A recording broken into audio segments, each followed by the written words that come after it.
Hello বন্ধুরা, দেখো এটা কি বলেছে। দুটি সংখ্যার অনুপাত 3:5। প্রতিটি সংখ্যাকে 10 বৃদ্ধি করা হলে নতুন সংখ্যার অনুপাত হয় 5:7। তাহলে দুটি সংখ্যার যোগফল কত? দেখো এই অঙ্কটা আমরা কীভাবে করব। তো আমরা এখানে 3x + 10 করেছি এবং 5x + 10 সমান হচ্ছে 5/7 বেরোচ্ছে। এখানে বলে দিয়েছে 10% করে বৃদ্ধি করা হয়, মানে হচ্ছে 10% করে যোগ করা হয়। তাহলে এটা আবার আমরা ক্যালকুলেশন করব।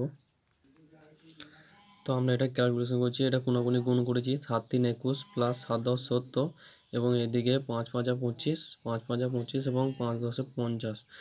তো এক্সটাকে এদিকে নিয়ে এসেছি, তাই এটা মাইনাস হয়ে যায়। -25 + 21x সমান এদিকে 70টাকে নিয়ে গেছি +50 - 70, তা -4x এবং -20 বেরিয়েছে। মানে x সমান হচ্ছে 5 বেরিয়েছে। তাহলে আমাদেরকে চেয়েছে দুটি সংখ্যার যোগফল কত হবে।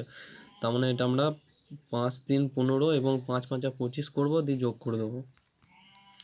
তো আমরা এখান থেকে x এর মানটা 5 বসিয়েছি এবং 15 হয়েছে, এবং এখানে দিয়ে x এর মানটা বসিয়ে 25 হয়েছে, সমান হচ্ছে 40। তো অপশান নাম্বার ডি আমাদের উত্তর।